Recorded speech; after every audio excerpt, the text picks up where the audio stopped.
Hello नमस्कार दोस्तों, मेरा नाम है कपिल और स्वागत है आप सभी का फॉर आपकी सक्सेस में। फ्रेंड्स, इस वीडियो में अभी हम लोग देखने वाले हैं जीव विज्ञान यानी बायोलॉजी के 40 ऐसे प्रश्न को जो लगभग हर एग्जाम में बार बार पूछे जाते हैं, इसलिए इन्हें आप याद कर लीजिएगा। ठीक है। और देखिए, आपके रिवीजन के लिए मैं इस वीडियो का फ्री पीडीएफ फाइल प्रोवाइड कर रहा हूं, जिसका लिंक इस वीडियो के डिस्क्रिप्शन बॉक्स में दिया हुआ है। आप वहां से इसे डाउनलोड कर लीजिएगा और आप मुझे कमेंट करके ये चीज़ जरूर बताइएगा कि इन 40 प्रश्न में आप कितना सही किए हैं। ओके, तो चलिए अब क्वेश्चन की ओर बढ़ते हैं। और पहला क्वेश्चन है, लाल रक्त कणिकाओं यानी आरबीसीज का निर्माण कहाँ पर होता है? तो देखिए, आरबीसीज का निर्माण जो होता है यह होता है हमारे शरीर की बड़ी हड्डियों की अस्थिमज्जा में। तो इसका राइट आंसर होगा ऑप्शन नंबर सी, अस्थिमज्जा। ठीक है, बोन मैरो में।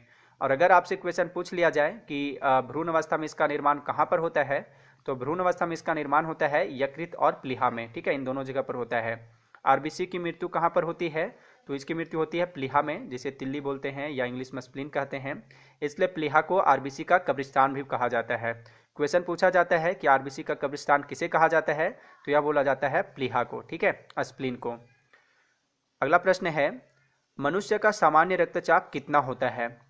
मनुष्य का रक्तचाप यानी ब्लड प्रेशर नॉर्मली जो होता है वह होता है 120/80 मिलीमीटर मरकरी। ओके, तो इसका राइट आंसर हो जाएगा ऑप्शन नंबर बी। और देखिए, रक्तचाप की दो मापें प्रयोग में आती है। ऊपरी माप यानी कि 120 मिलीमीटर को बोला जाता है सिस्टोलिक रक्तचाप, और निचली माप यानी 80 मिलीमीटर वाला को बोला जाता है डायस्टोलिक रक्तचाप। ठीक है, रक्तचाप यानी ब्लड प्रेशर किससे मापा जाता है? तो वह मापा जाता है स्फिग्मो मैनोमीटर से। ओके, स्फिग्मो मैनोमीटर से। क्वेश्चन नंबर 3, मानव में कुल कितनी हड्डियां होती है? तो देखिए, वयस्क मनुष्य में कुल हड्डियों की संख्या कितनी होती है? 206 होती है। राइट आंसर हो जाएगा ऑप्शन नंबर बी। और नवजात शिशुओं में हड्डियों की संख्या लगभग कितनी होती है? तो 270 से 300 के बीच होती है। 270 से 300 के बीच, जो कि वयस्क होने पर कितनी हो जाती है? 206 हो जाती है, क्योंकि बाद में ये धीरे धीरे आपस में जुड़ते जाती है, इसलिए ऐसा होता है। क्वेश्चन नंबर 4, मानव शरीर में कुल कितनी मांसपेशियां पाई जाती है? तो मानव शरीर में कुल मांसपेशियां पाई जाती है 639। Right answer option number C. Question number 5, मनुष्य के शरीर में पसलियों के कितने जोड़े होते हैं? देखिए, मनुष्य के शरीर में कुल पसलियों की संख्या कितना होता है? 24। ठीक है, यहाँ पे पूछा जा रहा है जोड़ा, तो कितने जोड़े हो जाएंगे? ऑप्शन नंबर ए 12 जोड़े। ठीक है। क्वेश्चन नंबर 6, मानव में कितने दांत अस्थायी होते हैं? तो मानव में 20 दांत जो होते हैं वह अस्थायी होते हैं, इसलिए इसका आंसर होगा ऑप्शन नंबर ए। ठीक है, या कह सकते हैं कि मनुष्य के जीवन काल में 20 दांत 2 बार विकसित होते हैं। हम लोग कहते हैं ना दूध का दांत, तो यही होते हैं जो एक बार बचपन में टूटते हैं और फिर से ये आते हैं। ओके, अगला प्रश्न है, कर्ण अस्थियों की कुल संख्या कितनी है? तो कर्ण अस्थियों की कुल संख्या जो है वह है 6। राइट आंसर होगा ऑप्शन नंबर सी। देखिए, हमारे कान में 3 प्रकार की हड्डियां होती है, वह कौन कौन है? मैलियस, इनकस और स्टेप्स। ठीक है, जब 3 हड्डियां हमारे एक कान में होती है तो हमारे कितने कान हैं? 2 कान हैं, तो कुल हड्डियों की संख्या कितनी हो जाएगी? 6। इसलिए इस प्रश्न का राइट आंसर था ऑप्शन नंबर सी। और यह जो स्टेप्स है, ठीक है, स्टेप्स है, यह मानव शरीर की सबसे छोटी हड्डी है। क्वेश्चन पूछा जाता है कि मानव शरीर की सबसे छोटी हड्डी कौन सी है, तो वह है स्टेप्स है। और सबसे बड़ी हड्डी कौन सी है? तो वह है जांघ की हड्डी, फीमर। क्वेश्चन नंबर 8, इंसुलिन में कौन सा धातु उपस्थित होता है? तो इंसुलिन में जस्ता उपस्थित होता है, इसका राइट आंसर हो जाएगा option number B. Question number 9, insulin कहाँ से स्रावित होता है? देखिए, बहुत ही इंपॉर्टेंट क्वेश्चन है यह। इंसुलिन जो है यह स्रावित होता है अग्नाशय से, इसका राइट आंसर हो जाएगा ऑप्शन नंबर डी, अग्नाशय, जिसे इंग्लिश में बोलते हैं पैंक्रियाज। अग्नाशय का एक भाग होता है लैंगरहैंस। ठीक है, तो इसी लैंगरहैंस के बीटा कोशिका द्वारा यह इंसुलिन यानी कि इंसुलिन स्रावित होता है। कभी कभी एग्जाम में थोड़ा और गहराई से पूछ लिया जाता है कि किस कोशिका से इंसुलिन स्रावित होता है। ऑप्शन में रहेगा अल्फा कोशिका, बीटा कोशिका, डेल्टा कोशिका। तो इसका सही उत्तर क्या हो जाएगा? बीटा कोशिका। ठीक है, अगर हमारे शरीर में इंसुलिन कम मात्रा में स्रावित होता है तो हमें कौन सा रोग हो जाता है? मधुमेह हो जाता है, डायबिटीज हो जाता है। ठीक है, इंसुलिन की कमी से ही डायबिटीज होता है। क्वेश्चन नंबर 10, इंसुलिन की खोज किसने की थी? देखिए, यह भी क्वेश्चन कई बार एग्जाम में पूछा जा चुका है कि इंसुलिन की खोज किसने की थी, तो यह किया था बेंटिंग व बेस्ट ने। इसका राइट आंसर होगा ऑप्शन नंबर बी।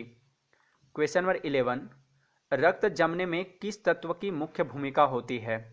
तो रक्त जमने में कैल्शियम की मुख्य भूमिका होती है, इसका राइट आंसर होगा ऑप्शन नंबर ए, कैल्शियम। ठीक है, देखिए, इस क्वेश्चन में तत्व यानी एलिमेंट के बारे में पूछा गया है, लेकिन अगर यही क्वेश्चन इस टाइप से रहता कि रक्त को जमाने में कौन सा प्रोटीन उपयोग में आता है, यहाँ पे तत्व के जगह पर प्रोटीन रहता, यानी किस प्रोटीन की मदद से ब्लड है सो जमता है, ठीक है, या कौन सा प्रोटीन उपयोग में आता है, तो हमारे बॉडी में रक्त को जमाने में फाइब्रिनोजेन नामक प्रोटीन सहायता करता है या उपयोग में आता है। ठीक है, कौन सा प्रोटीन? फाइब्रिनोजेन नामक प्रोटीन। क्वेश्चन नंबर 12, मानव शरीर के भीतर खून निम्न की उपस्थिति के कारण नहीं जमता है।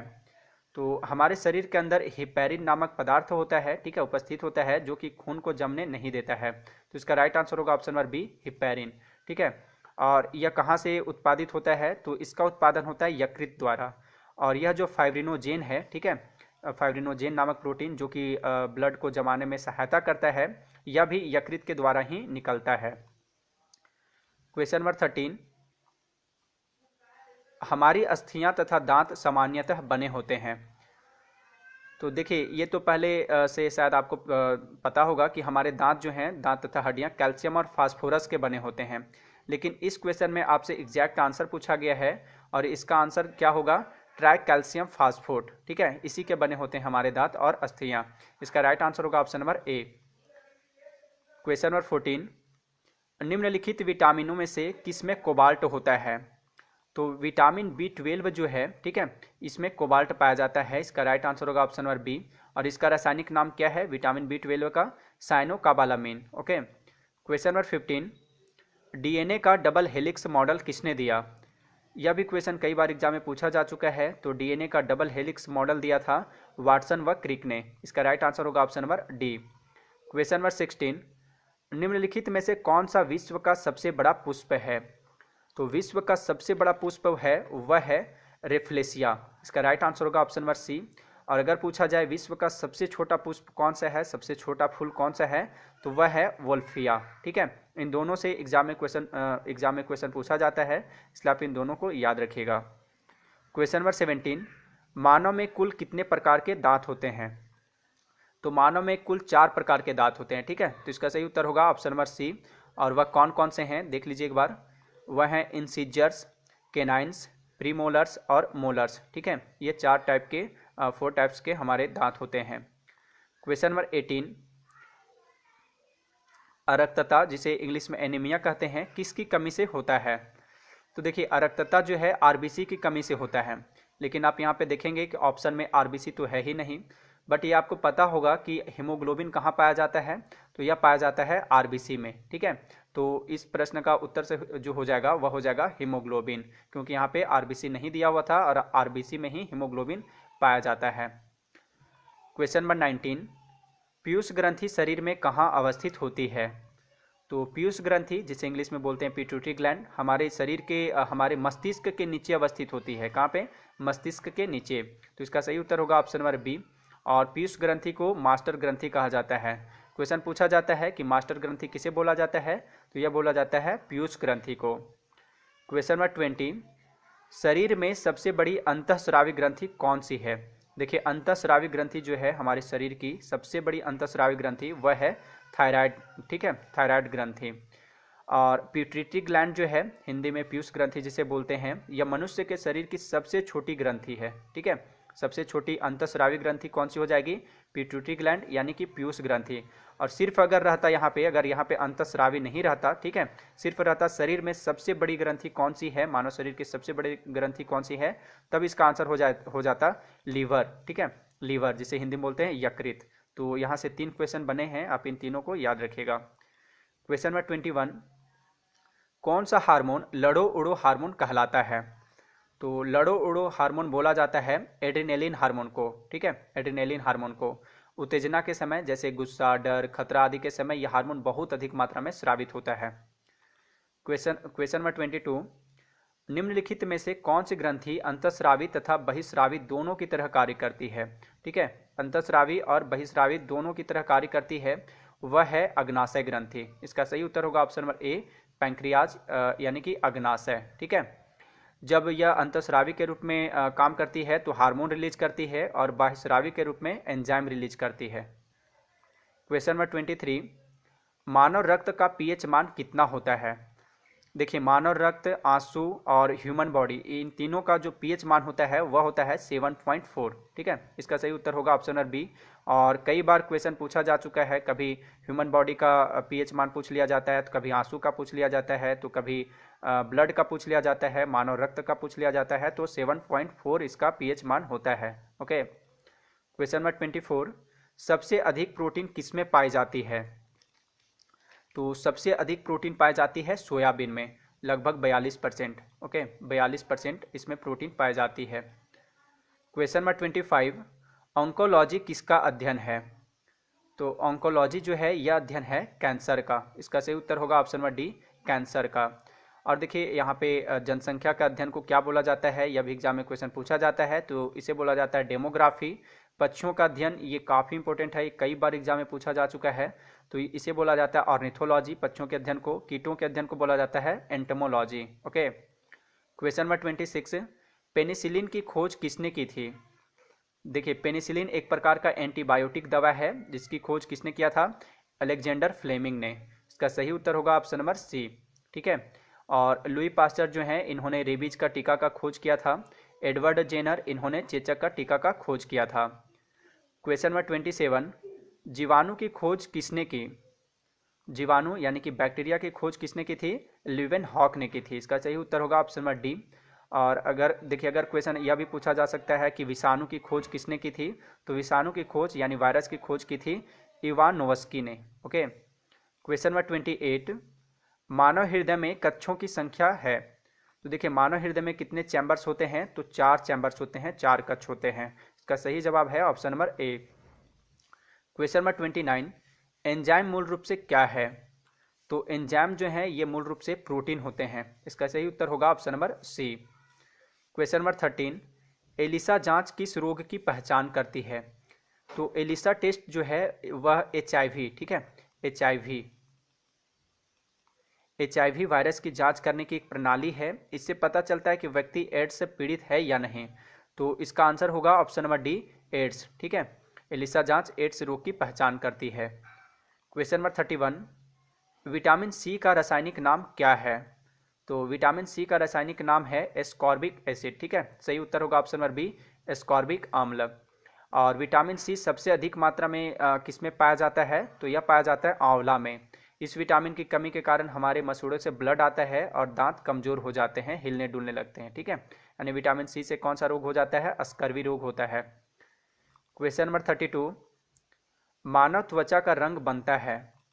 तो मानव त्वचा का रंग किसी का गोरा, किसी का काला इत्यादि जो है यह मेलानिन की वजह से होता है।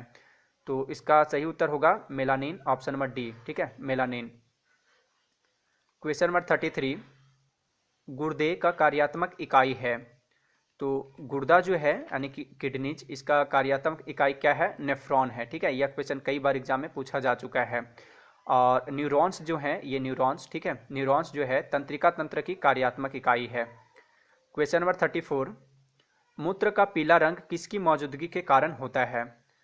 तो मूत्र का पीला रंग किसकी मौजूदगी के कारण होता है? यूरोक्रोम के कारण। ठीक है, यूरोक्रोम उसमें मौजूद होता है, इसलिए इसका रंग पीला होता है।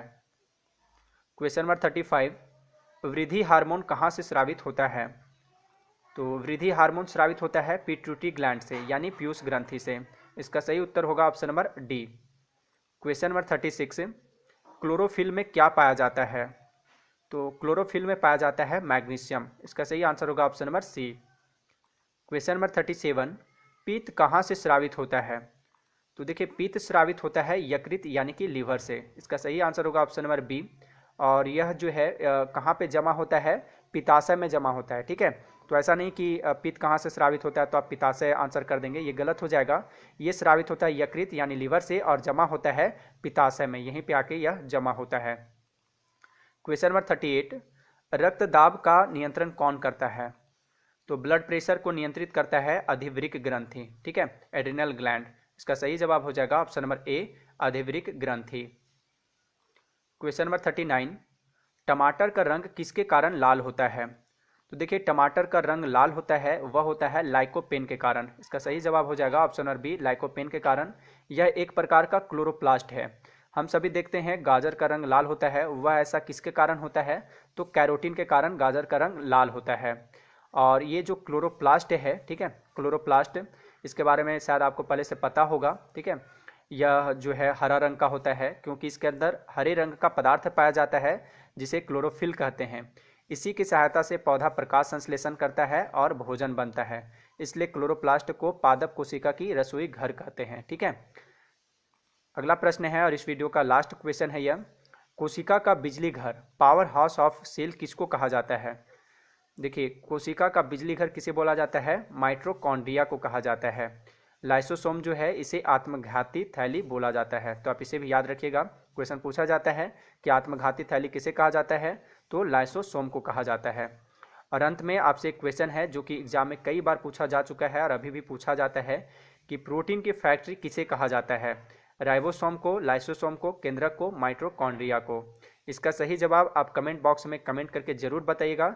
और अगर यह वीडियो अच्छा लगा हो तो लाइक तथा शेयर जरूर कर दीजिएगा, ठीक है। वीडियो देखने के लिए धन्यवाद।